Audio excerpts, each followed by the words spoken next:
And welcome back to Archery in Malta. I'm Ray. I'm Tony. And episode 37. So we've been gone for a while. We've both been busy with other things. Yeah. So apologies for the break, but we'll try and keep this regular going forward. Which is what we always say. We always say that. So we have a few things. Unfortunately, we didn't get a lot of boxes in recently. I'm still waiting on a lot of arrows from Bearpaw and 3 bows still to arrive, which I'm hoping this week. 2 from Falco and 1 from Oak Ridge. Alright. That's coming from the the purple one. Yeah, the ash hybrid one. So what we have this week, what came in actually, we got this rather beautiful Bearpaw mountain side quiver. This is like their high-end version. It's a really nice material, really nice feel. Nice thick suede, like a 5mm suede. It's It's thick suede. it's very. It's a quiver for a lifetime, really. Yeah. So you we get have one of these, you won't need it. right hand, obviously. Yeah. Plenty of storage space as well. Pretty decent size. Waxes. Good quality. So we have one of those available if you're interested in a high quality quiver upgrade.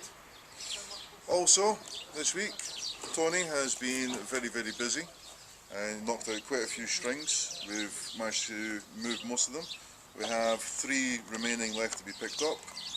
We have here, That's Harry, I think. That's Harry, so a nice black and white one. We have a brown and white, which I believe is Darrow.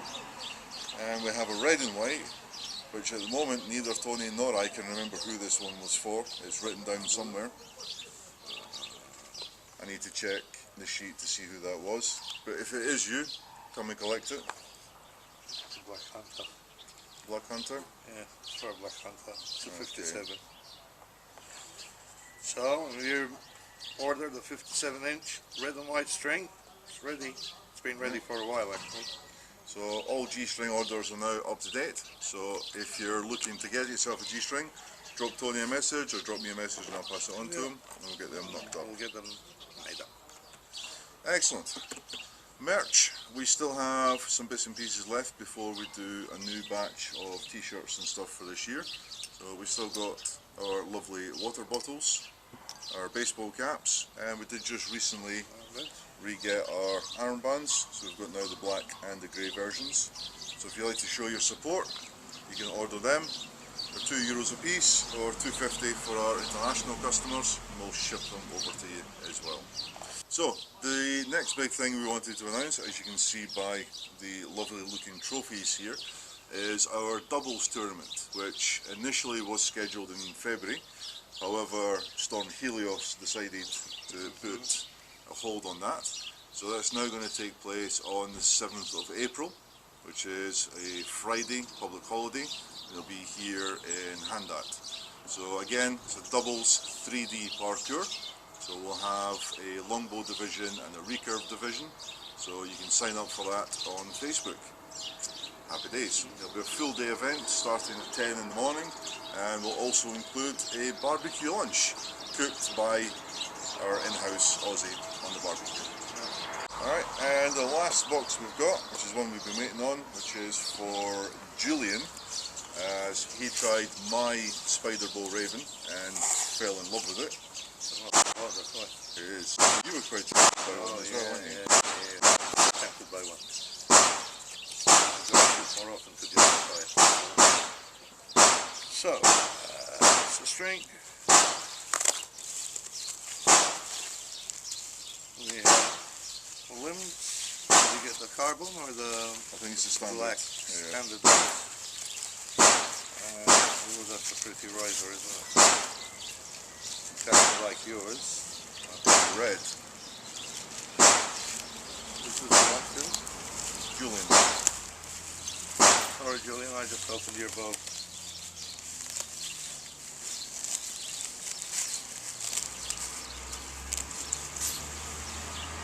Oh, that's nice. Grip on that. I like this concave thing that they do with the grip cap. Yeah. I love the colour of that. The red really pops out. That's a nice riser. The I'll do a close-up of this so you can see as well. But I like as well, Spiderbow will do this little inlay coin in the riser, which is quite nice. I like the fact that all their pins and fittings are stainless steel as well. So just, you can see, you can shoot it in the rain without by comparison, because as you know I have the Spiderbow Raven in the blue.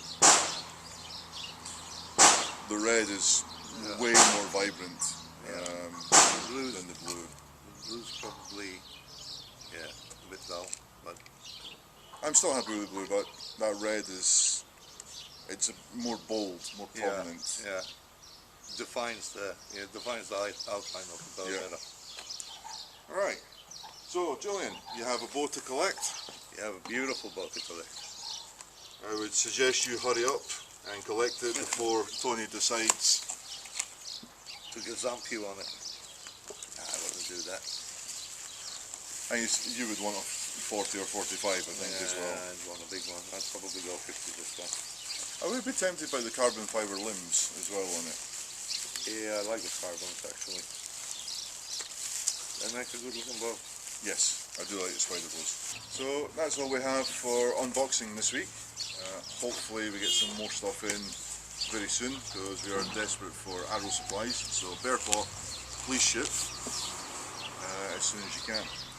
Now, as for topics for this week, a few of the guys had asked us to explain about some of the tournaments that we participate in. So, this is where it can get a little confusing due to abbreviations. I know this drives you crazy a little bit. Yeah. So, for explanation, so the first and the easiest one, which is a.i.m, which is obviously Archery Malta, which is us. That's the business. It's myself, Tony, Lawrence and Johan. The next one we have is SOA, which stands for Sons of Archery. That is a global community of archers. It's about 4,500 members across 42 countries. It's a very friendly community, and we get together once a year in a European country to do a 3-day tournament. Alright, so next up for abbreviations is the MFAA, which is the Malta Field Archery Association, of which I'm president, Tony is vice president. That is the national association that we created so that our guys can actually go abroad and compete internationally as Malta. We did last year. We went to Spain, which was a very physically demanding tournament. Yeah. I think it broke most of us. Not mining, that's for sure. MFAA, which is now part of the AAE, which is the Archery Association of Europe.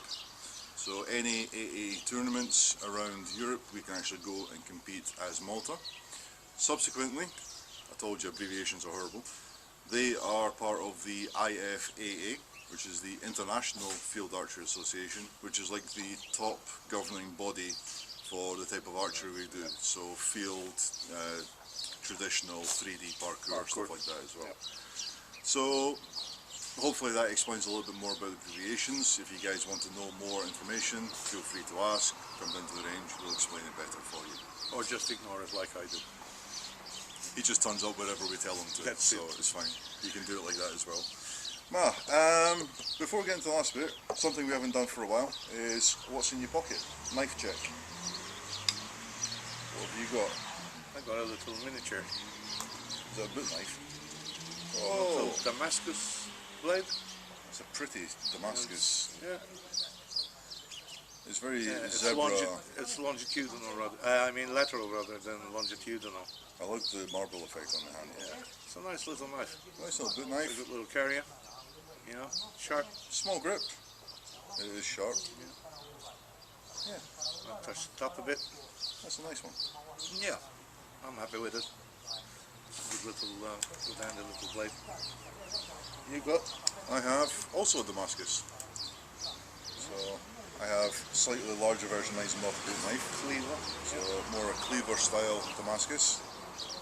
Slight size difference. Nice grip in the handle. Does need a bit of a sharpen, so this will be heading off with Tony later today for some loving care. Take it off with me. Yeah. The rolls out of it because somebody's been trying to cut something wrong with it. I use my knives. And that wasn't vegetables. Yeah, but you also destroy your knives. Because they're functional. Yeah, no, but I if you're don't going use to them cut for a nail, vegetables. use a hacksaw, not a knife, you know. It's like... I'm old school. A knife works for nearly every occasion. That's true, that's true. Well, it's a nice knife, and yeah, I'll clean it up for you. These are pretty easy to sharpen anyway, because they're a straight blade. Yeah. So... It's nice. I like that one. Yeah. Right, and last thing for today. So again, some of our guys, more our newer members, have been asking what's the differences between a recurve and a longbow. Lots, yes. The most simplest and honest answer is personal preference. For those that watch our videos and know us, know that I tend to default to a longbow. He tends to default to a recurve, although we both have got recurves and longbows, both. But in tournament conditions, I will 9 times out of 10 always use a longbow, and I think same for you. More often than not, you use a recurve. Differences. So I have here, this is a Falco twin longbow. Okay, this is a 68-inch version. So, primary difference between a longbow and a recurve is always going to be the size.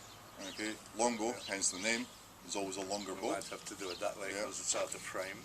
Okay, longbows generally will start at a minimum of sort of 64 inch, and they go up to usually about 70. Recurves tend to kick around sort of the 60 to 66. 66, 68 is the longest recurve you'll get. Longbows, the shape is primarily where you'll see the difference. When fully strung, they tend to have a more classic D shape. This one is slightly more of a hybrid version. Yeah, it's got a D flexible here.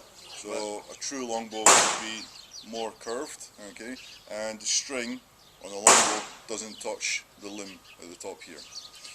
In terms of... opposed to the recurve. It has the limb touching the string. It is one of the disadvantages of recurves that the string tends to slap the limb, and they are a bit noisier, and that's why we put silencers on them. Yeah, there's also felt on this I one also as well. put felt over there on the limbs, and felt in between the riser and the limb as well, like on both sides. It isolates a bit of the noise. Like, this is a beautiful bow to shoot, you know, as comfortable as a longbow, I think. Talk about stacking. We're ignoring the gunshots too at the moment. Hopefully Sorry about the guns, but we've been trying for an hour to pull this off. As far as the shooting itself is concerned, when you draw a longbow, the force you have to apply is more linear, whereas with a recurve, once you get to about 3/4 of the way, it starts doing this thing called stacking, where the bow gets heavier and heavier and heavier to pull. So if you're lacking in the strength department in your traps and that, you might be better off starting with the longbow than actually shooting a recurve straight away, because when the recurve gets to about here, it starts to get really stiff, and you still have to go this far to get your shot off. So it takes a better strength to shoot a recurve. I mean, generally speaking, performance-wise, again, it's more of a personal preference. I do find, for me, recurves generally are much faster, but feel a lot more aggressive than a longbow. The longbow is obviously a little bit slower, but for me it's a much smoother draw, a much more forgiving shot as well. Okay. Plane's gone. Planes away. If you ever see an article in Times of Malta about a Ryanair flight landing with the arrow in the underside, it wasn't me, it was probably him. Wasn't me either. And so yeah, recurve versus longbow, it's up to you. Yeah. There's advantages and disadvantages. Forces for forces. Exactly. Depends what you're doing. I mean, if you're hunting, I would definitely recommend recurve, You want a just faster because shot. of the ethical kill. You know, the faster your arrow travels, the cleaner your kill is going to be. But as far as traditional sports is concerned, yeah, the longbow's good one as well. So that's it. Alright, we will see you next time, which we'll do from Van, so we won't have Bang, bang, the bang. guns or the planes. Yeah. It'll just have Archie in the background. In the background. Yep. Alright, that's it guys. See you next time. Ciao.